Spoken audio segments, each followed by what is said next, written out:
भाई हिंदुस्तान को क्यों जंग अजीम में झोंक रहे हैं आप? ठीक है, आपकी हुकूमत है, यहाँ बरतानिया की हुकूमत है, लेकिन हमारे लोगों को क्यों झोंक रहे हैं? इन्होंने इस्तीफा दे दिया था। तमाम जहाँ जहाँ इनकी सरकारें, ज़्यादातर 11 में ज़्यादातर जगहों में सरकारें थी, इन्होंने इस्तीफा दिया। इस्तीफा देने के बाद क्या हुआ?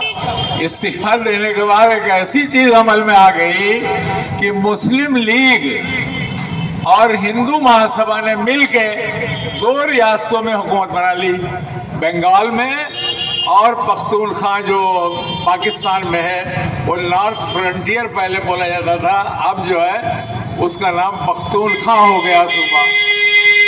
और श्यामा प्रसाद मुखर्जी जो बीजेपी की बुनियाद डालने वाले लोग थे, भारतीय जनता पार्टी ने जनसंघ की बुनियाद डालने वाले थे, वो बंगाल में मिनिस्टर भी हुए थे। और ये चीज़ बड़ी अजीब लोगों को लगी, इसलिए मैं कहना चाहता हूँ कि आप देखिए अपने इक़्तिदार के लिए कैसा कैसा मोर्चा बन जाता है और अवाम में आके कैसी कैसी बातें की जाती हैं। खैर ये इलेक्शन, ये उसके बाद मुल्क आगे बढ़ा। कैबिनेट मिशन 1946 में आया, जब अंग्रेज़ों ने देखा कि अब तो कोई गुजारा नहीं है यहाँ पे, अब हुकूमत देनी ही पड़ेगी, तो 46 में फिर एक इलेक्शन हुआ, इनडायरेक्ट इलेक्शन ये था। और इसमें 290 सीटें कांग्रेस को मिली थी, 190 सीटें कांग्रेस को मिली थी और 73 सीटें इसमें मुस्लिम लीग को मिली थी। कॉन्स्टिट्यूएंट असेंबली का वो इलेक्शन था जिसको संविधान बनाना था, हमारे देश का संविधान। और 2 साल 11 महीनों तक इसने माथापच्ची की कि कैसा संविधान होना चाहिए, और एक सेकुलर संविधान बना। उस संविधान सभा में एक एक बात पे बहस होती थी और बहस होकर लिखा जाता था, प्रस्ताव बनता था, पेपर तैयार होते थे।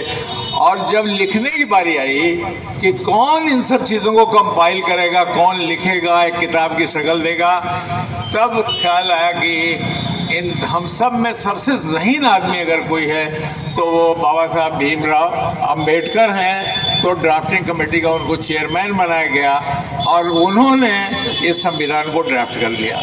अब उस संविधान में क्या है? उस संविधान में, दुनिया में ऐसा संविधान नहीं मिलेगा, उसमें ऐसी ऐसी आर्टिकल्स हैं जैसे 29 और 30। देश में माइनॉरिटीज़ बहुत ज़्यादा है। जब मैं माइनॉरिटी की बात करता हूँ तो खाली मुस्लिम की बात नहीं करता, ईसाई की भी बात करता हूँ, जैन की भी बात करता हूँ, बौद्ध की भी बात करता हूँ। ये सब माइनॉरिटीज़ कहे जाएंगे कि अल्पसंख्यक हैं। इनके लिए 29 और 30 संविधान में आर्टिकल दी गई, 29 और 30। अपने 30 में है कि आप अपनी एक अलग से इदारे भी कायम कर सकते हैं। अपने 29 में है कि अपनी आइडेंटिटी, अपनी ज़बान, अपना कल्चर, इन सब की हिफाजत की गारंटी उस संविधान में दी गई है। फिर आप आइए आर्टिकल 16 जो पहले का है, उसमें यह कि नफ़रत के आधार पे किसी धर्म को आप किनारे नहीं लगा सकते। और ये सब चीज़ें, मतलब एक कंप्लीट संविधान दिया गया है इस मुल्क में। आर्टिकल, उसमें कुछ निदेशक सिद्धांत भी हैं जो उसका हिस्सा नहीं है। संविधान के निदेशक सिद्धांत, डायरेक्टिव प्रिंसिपल्स ऑफ कॉन्स्टिट्यूशन, उसमें बहुत सारी बात है कि बाल श्रमिकों, बच्चों से काम नहीं लिया जाएगा, और लोगों को, बूढ़े जो एज ज़्यादा हो जाए, कोई हज़ार्डस नुकसान देने वाली जगहों पे उनको काम नहीं दिया जाएगा, सबके एजुकेशन का ख्याल रखा जाएगा, अलग अलग है। उसी में है कि एक कॉमन सिविल कोड की तरफ हम बढ़ेंगे। तो वो सारी निदेशक सिद्धांत की जितनी बातें हैं उन सब को भूल के कुछ लोग इस मुल्क में खाली एक धारा को कि भाई सब एक बनाओ, सबको एक कानून से, सब सिविल कानून से गवर्न होंगे, ये भी प्रचार बहुत किया गया। तो दोस्तों और साथियों, कुल मिला के मैं कहना चाहता हूँ, मैं लंबी बात आज नहीं करूँगा, कुल में, इसलिए कि चेयरमैन साहब से मैंने पूछा था कितनी देर तक मैं बात कहूँ। ख्वाहिश तो बहुत थी कि बहुत कुछ बताऊँ अपने बच्चों को, लेकिन 10 मिनट ही उन्होंने कहा कि 10 मिनट में ख़त्म कीजिएगा, मुझे भी कई जगह जाना है। तो मैं अब आखिरी बात ये कहूँगा, देखिए संविधान में जो गारंटी दी गई, इस वक्त सबसे पहला और अहम फरीज़ा ये है कि संविधान की हिफाजत के लिए हर आदमी खड़ा हो।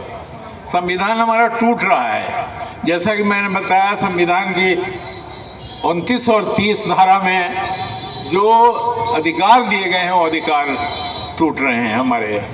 जो हमारी आइडेंटिटी, पहचान, हमारा एग्जिस्टेंस, क्या हमको जिंदा रहने का हक है, ये सब चीज़ें टूट रही हैं।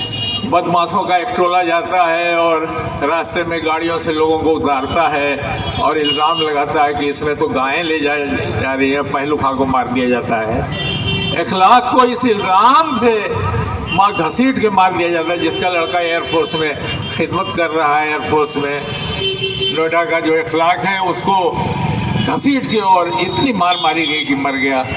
तो यहाँ संविधान हमारा टूट गया। जहाँ हमें माइनॉरिटी के जीवन की रक्षा की हिफाजत, जीवन की हिफाजत के लिए, रक्षा के लिए जो गारंटी दी गई है वो गारंटी तो टूट गई वहाँ पे। आप मदारिस को बंद कर रहे हैं, कोर्ट को दखल देना पड़ रहा है। खानकाहों, कब्रिस्तानों और इन सब चीज़ों पे अटैक हो रहा है जो संविधान मुखालिफ है।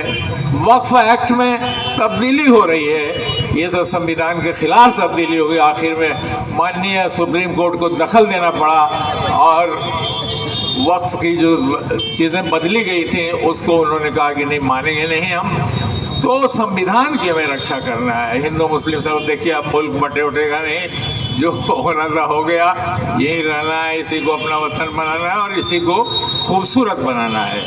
अपने पड़ोसी का ख्याल रखना है। अगर मजहबी तौर पे भी देखेंगे, मैं कोई मजहबी उपदेश देने वाला आदमी नहीं हूँ, लेकिन मजहब की किताबें अगर पढ़ेंगे तो उसमें भी पड़ोसी का ख्याल रखना है।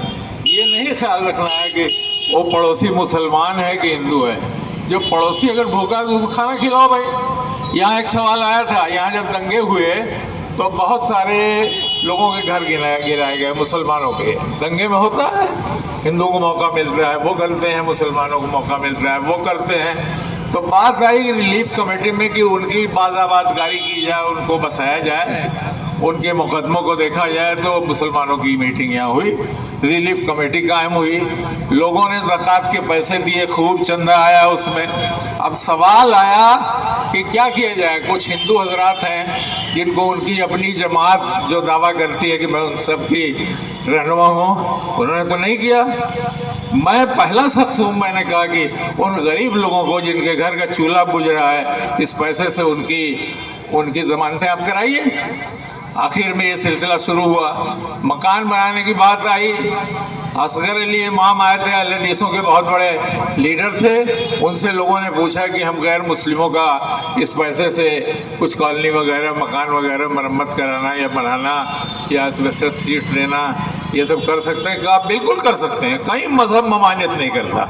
मैं ये मिसाल देके ये बात कहना चाहता हूँ कि आप इसको बड़े कैनवस पे आप देखिए, सोचिए कि कहीं मजहब ने मना नहीं किया है। इसलिए सब लोग मिल के इस वतन को खूबसूरत बनाइए और इसकी हिफाजत कीजिए। जो संविधान है हर जगह टूट रहा है, मैं आपको बता रहा हूँ। इबादत गाँव पे हमले हो रहे हैं, सब इसकी रक्षा में। बहुत सारे गांव है जहां मुसलमान कोई नहीं है, सब माइग्रेट कर गए, निकल के चले गए। एक मस्जिद वहाँ पे है, उस मस्जिद को वहाँ के हिंदुओं ने कहा कि नहीं, हमारे हरियाणा में वो मस्जिद है, हमारे इलाके की और हमारे सूबे की शान है ये मस्जिद। और उस मस्जिद को कुछ लोगों ने गिराया था, इन लोगों ने बनवाया, चिराग बत्ती उसमें हो रही है। तो ये मिसाल है इस मुल्क के कल्चर की। तो इस कंपोजिट कल्चर को बाकी रखिए। इन्हीं अल्फाज के साथ मैं अब ज़्यादा बात नहीं करूँगा, चेयरमैन साहब आएंगे, इनको भी जाना है एक जगह।